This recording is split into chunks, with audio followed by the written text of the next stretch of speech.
Okay, in this video I'm going to be showing you how to put 6.5-inch speakers using these 6.5-inch adapters to put into a 1990 Nissan 240SX stock.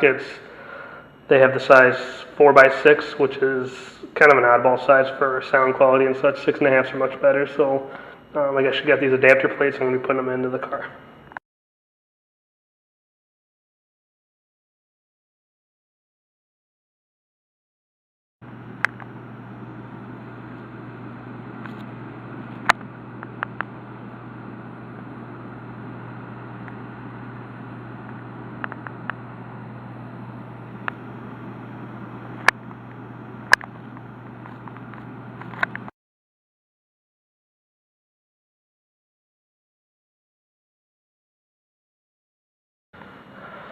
Okay, so we're starting with the driver's side door panel. There's 2 screws you need to remove, the window switch there as well, and the plastic trim around the handle here and the door lock mechanism.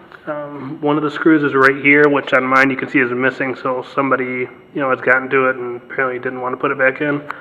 And there is one other one right here. You have to pop off the little plate in there, and then there's a Phillips screw under there. Okay, and then here you can see I got the little shroud here around the door handle or door release off. Then I got the door handle slash power window switch off. It does have this little metal thing right on the front that does go into here, so be careful when you're taking it off. You kind of I kind of had to tilt it this way and then pull back, so keep in mind so you don't break that off, then it'll end up all floppy in there. And then this is what this other one looks like. The actual release clips there's 2 in the back right here. And then there's 2 little guys right here. So I popped off the side ones first, and then popped off these 2, and then it came right out. Then the rest is just going to be clips all around, except of course if you've got the screw over here. Okay, and then for this, to remove the panel, you're going to want to use like a pry tool like this. Try to stay away from using like a flathead screwdriver because it will mark up the plastic. As you can see, this this is very hard or not hard, very soft on the panel. So just make sure you use something like this, or be very careful with it. Okay, and here's the back side of the panel while it's off, so you can see where all the pressure clips are. There's 1, 2, 3, 4, 5, 6, 7, 8, 9, about 10 of them overall. And like I said, just use the proper removal tool and it'll come off easy. And then the top does have a little lip, so you'll lift that up off of the door panel.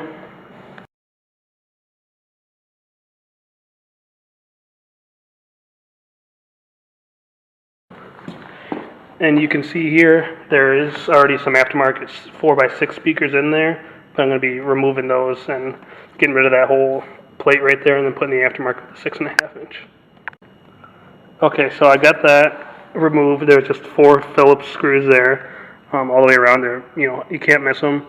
Here's an example of how not to wire your speakers. This is pretty mullety, as you can see. They chopped off the original plug and did some kind of contraption with electrical tape here. Obviously, that's not the right way to do it. Usually, the best way to do it would be to actually get the adapters for them. They sell them, they're like $5. And they'll plug right in. So we'll end up having to hardwire these ones. We'll be able to reuse this wire, but obviously I'm going to redo this, this mullet contraption here. Okay, so here you can see the old bracket next to the new bracket. So same exact shape and everything, just one's cut out for 6.5-inch. And obviously bolting it back in, it's pretty simple. Just the holes line up perfect. So just put the same screws that you removed, put them in, and you're good as far as mounting that.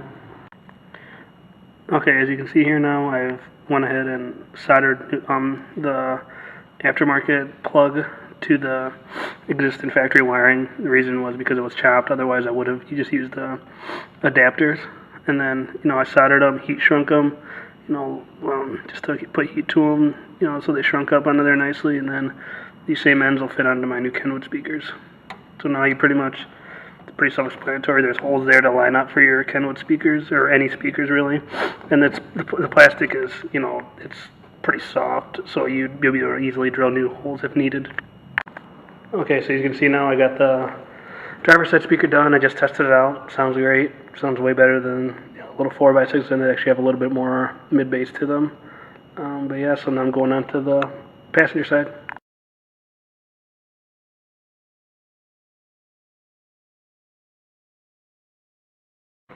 Okay, now we're on to the passenger side. It's pretty similar as far as this assembly goes. It has, the one screw here with a little cap on it. You just pop off one side and it's got a little hinge there, and there's a Phillips screw under there. There's, of course, the same clips here as the other side. Under here, there's a little cap in there, and then you pop that off, and there's a Phillips screwdriver there.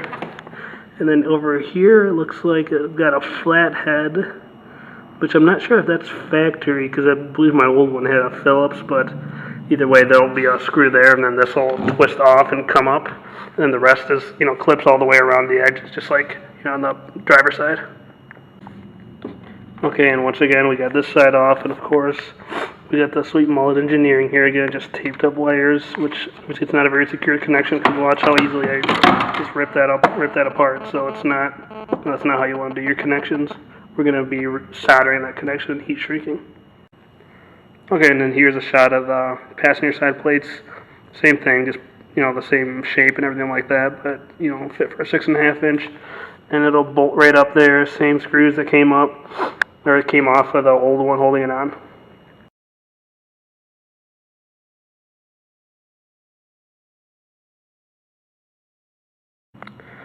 Okay, so now I got the passenger side soldered on, the new plug soldered on. One thing that I did forget to mention on the other side is the wire colors. So on this passenger side, you get the brown with a white stripe. That's actually going to be your negative. And then on the positive, it's going to be just this solid brown. Yeah, just solid brown. So that's going to be your positive, and the brown with the white stripe is going to be your negative. And on the passenger side, it's going to be opposite. Your blue with the white is your positive, and your blue with the yellow is the negative. Good way to check if you're not sure, especially in a situation like this where the wires were cut, is to just refer to the back of the radio on a vehicle which has no factory amplifier, such as this one. And something that may look a little funny with that bracket there, it looks like I was sent 2 driver's side ones as opposed to one of each. So I had to actually mount this one backwards. It's because I don't feel like dealing with eBay and a whole bunch of fuss over returning it and everything like that. And when the brackets only cost me $15, so it'll still work. Just that obviously it looks kind of funny, but it works, and they'll do what they need to do. Okay, now you can see I finished up the passenger side, so both sides are done. Now I just got to go ahead and reassemble it, which if you took it apart, you'll be able to put it back together, so no need to really show you that aspect of it. But yeah, the speaker brackets, they worked great with the exception of the passenger one. They gave me 2 of the driver ones, so I had to flip the one upside down, which isn't exactly ideal, but it works. It still sounds fine. There's no goofy rattles or anything like that. But yeah, that's it. If you have any questions or comments, just leave a comment below. Thanks. And this is my cameraman, my baby brother.